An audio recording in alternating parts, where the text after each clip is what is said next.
Bonjour, nous allons dans ce module voir comment gérer son site en ligne.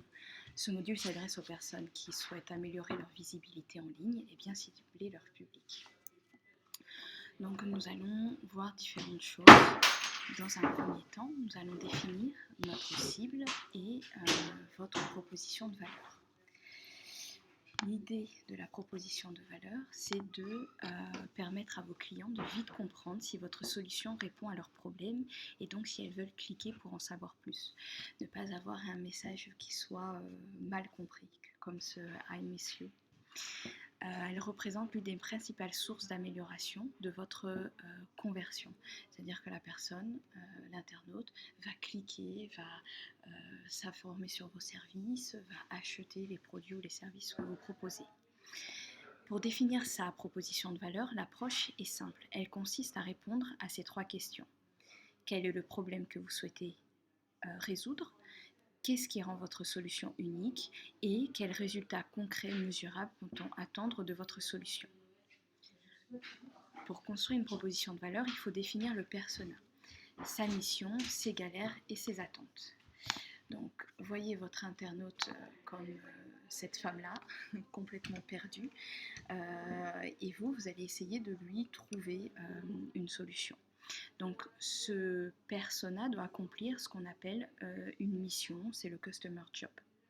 Il peut s'agir de trois choses. Les tâches qu'il tente d'accomplir, les problèmes qu'il souhaite résoudre et les besoins qu'il cherche à satisfaire. Pour accomplir cette mission, ce persona, donc votre cible, votre client, trouve des embûches sur son chemin. Illustré par cette image-là, voilà un peu ce qui se passe.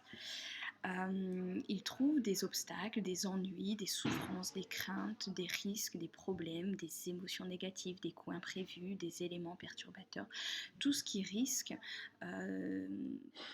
tout ce que peut rencontrer l'internaute, votre cible, avant, pendant et après l'exécution de sa mission. Donc vous définissez qui est votre persona, qui est votre cible, quelle est sa mission et les avantages, quels sont les gains auxquels vos clients s'attendent. Plus difficile à identifier, ces avantages sont des désirs ou des opportunités pour les surprendre agréablement.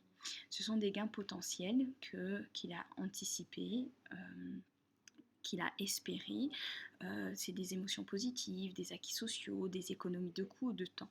Et ça, c'est ce que va lui procurer ce que vous proposez à travers votre site. Et les produits, les services que vous allez proposer seront une solution à son problème. Et c'est ce qu'on appelle la proposition de valeur. C'est ce qui va un peu être orienté toute votre communication. C'est ce qui va vous permettre de cibler, d'identifier votre cible. C'est ce qui va vous permettre de définir des mots-clés, ce que nous allons voir qui est important pour votre site internet. C'est ce qui va vous permettre de rédiger une communication qui sera efficace. Donc il ne faut pas prendre à la légère ce temps de prendre pour faire une proposition de valeur. Je vais vous prendre deux exemples. On va prendre le Airbnb. La proposition de valeur, elle se retrouve sur la page d'accueil. Ici, c'est ça. Sortez et faites marcher votre imagination. Voyagez autrement, explorez les trésors cachés de votre région. Et on va avoir des call to action. Les call to action, ça va être tout ce qui est les boutons qui va vous permettre d'aller dans votre site, sur une nouvelle page de votre site, d'accéder à une boutique en ligne, à un planning, etc. On a aussi celui de Get Around, qui est louer une voiture à l'heure ou à la journée pour rendre une visite, pour déménager sans stress, etc. Ça, c'est ce qu'on appelle des propositions de valeur. C'est-à-dire que quand on clique, quand on arrive sur votre page d'accueil, on a directement, on sait en un clin d'œil ce que vous proposez, qui vous êtes et comment, en quoi ça peut m'intéresser. On n'a pas besoin de chercher, on n'a pas besoin de scroller. Dans la mesure où on va scroller, on va déjà perdre des internautes. Donc il faut vraiment qu'en un coup d'œil sur votre page d'accueil, on sache qui vous êtes, ce que vous proposez et qu'on intéresse la personne à aller plus loin, à convertir en fait sa visite sur votre site.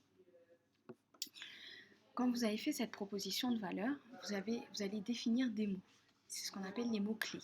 Louer, à l'heure, à la journée, voiture. Ici, on va faire marcher votre imagination, voyager autrement, explorer, région. Ça, c'est ce qu'on appelle les mots-clés.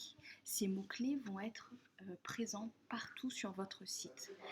On a des outils Google qui vous permettent de définir, de rechercher ces mots-clés. Donc on en a deux, c'est Google Ads et Google Trends. Google Ads, c'est une plateforme Google qui vous permet de trouver les mots-clés. Ces mots-clés, donc vous rentrez ici, moi j'ai rentré pâtisserie, et voilà, je vais avoir gâteau de mariage, livraison pâtisserie, pâtisserie orientale, pâtisserie emportée. Ça va être les mots-clés que vous allez mettre dans les titres, dans ce qu'on appelle les balises title, H1, H2, les métadescriptions, les légendes de vos images. C'est ce qui va permettre à votre site internet d'apparaître dans les moteurs de recherche. Et voilà, c'est très important d'avoir vraiment des mots-clés qui sont pertinents. Plus vous précisez vos mots-clés, plus vous allez pouvoir cibler et vous allez pouvoir cibler des personnes. Et quand on va taper pâtisserie, livraison de pâtisserie Marseille, on va pouvoir cibler les personnes, les potentiels clients. Donc c'est un outil, je vous laisse explorer, il est très intuitif.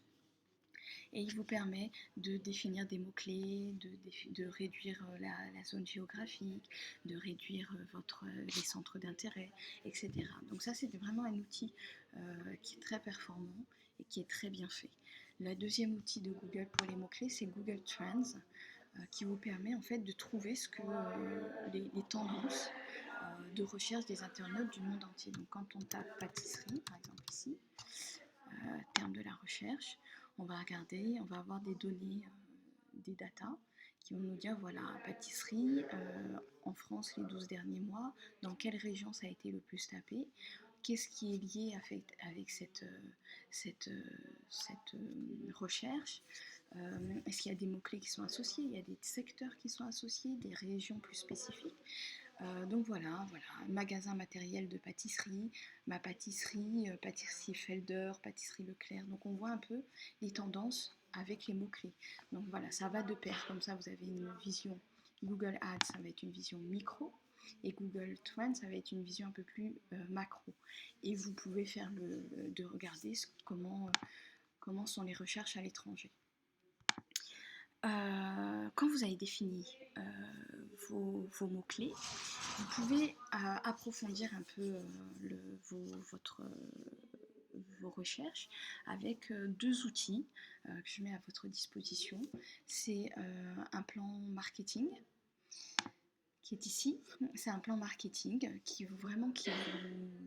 c'est un planning d'un plan marketing qui vous détaille, voilà, une personne qui a une boutique en ligne, comment elle va structurer son plan marketing. Donc comme ça, vous avez tous les différents éléments, les différents produits, les différents canaux de communication. Et vous avez vraiment, c'est une ressource qui est très utile. Et il y a un autre, si vous voulez approfondir, c'est une Open Classroom qui est gratuite, qui est gérée un projet digital de manière méthodologique et qui vous donne aussi beaucoup d'outils et beaucoup de ressources.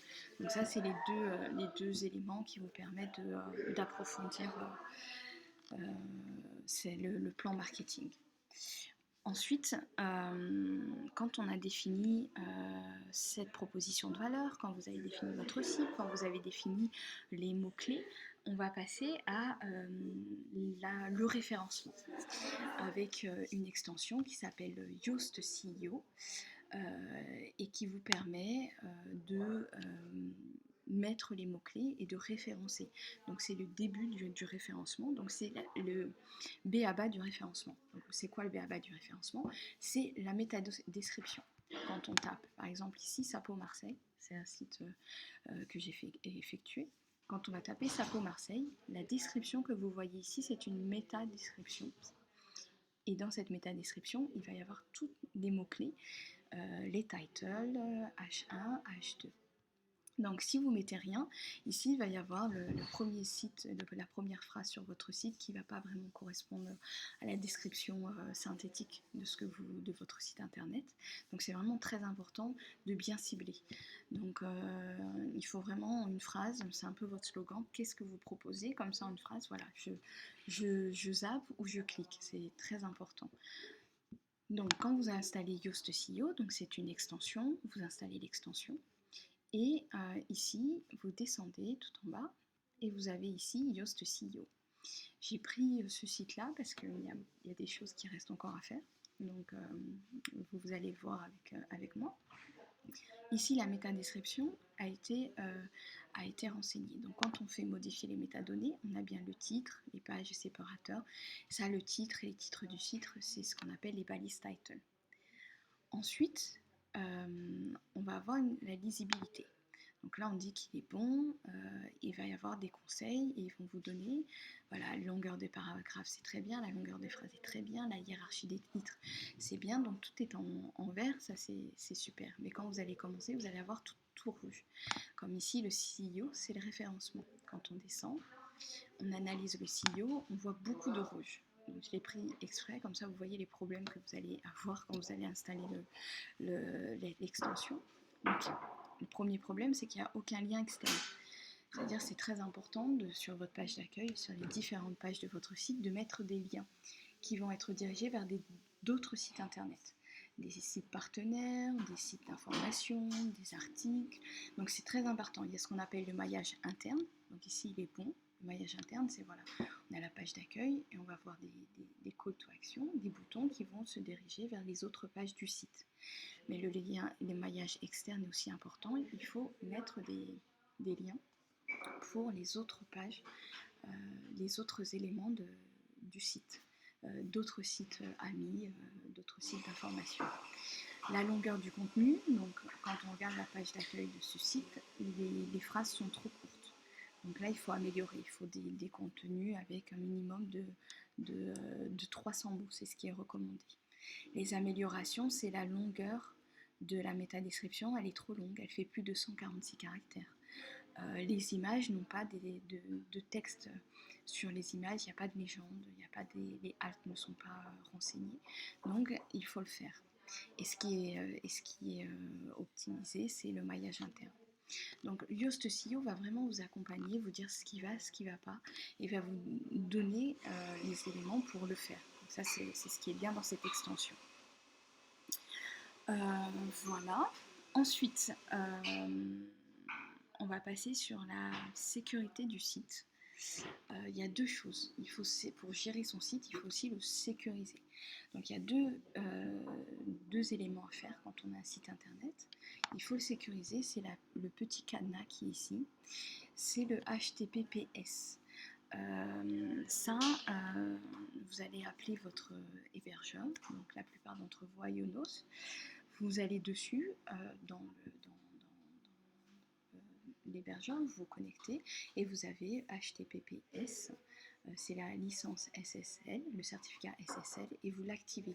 Chez Ionos, c'est très simple, et si vous avez des difficultés, vous les appelez et ils vont faire la démarche avec vous.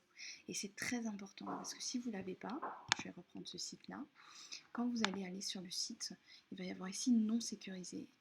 Et là, ça peut freiner beaucoup de personnes, notamment si vous avez une boutique en ligne, si on doit rentrer des informations personnelles, si on doit rentrer des données bancaires. Il faut vraiment qu'il y ait sécurisé. Si c'est non sécurisé, il va y avoir un souci de référencement. Parce que maintenant, les sites qui sont sécurisés sont mieux référencés. Donc c'est à la fois pour la sécurité du site, mais aussi pour le référencement. Et la deuxième chose, c'est la sauvegarde et la restauration de votre site. Vous devez installer une extension qui s'appelle Upgrade Plus et qui vous permet de sauvegarder l'ensemble de votre site de manière quotidienne, hebdomadaire ou mensuelle. Donc je vous conseille une sauvegarde hebdomadaire, une fois par semaine, ou avant de faire de gros changements. Donc c'est Updraft plus sauvegarde et restauration. Donc cette extension vous permet, donc on va dans Réglages, et vous permet de faire une sauvegarde totale de votre site qui sera envoyée sur un Google Drive. Donc vous créez une adresse email spécifique avec un Google Drive parce que les sauvegardes ont une taille importante. Et vous planifiez, c'est très simple, vous planifiez une sauvegarde une fois par semaine, ou quand vous faites une mise à jour, vous faites une sauvegarde avant, ils envoient tout votre site sur votre Google Drive, et au moindre problème, il est très facile de remettre la version antérieure, la version que vous avez sauvegardée. Donc ça vous permet de sauvegarder, de restaurer. C'est un des plus performants, il est gratuit et il est très simple d'utilisation. Donc voilà. J'espère que tous ces éléments vous seront utiles et on se retrouve au prochain module, le module 4. À très bientôt.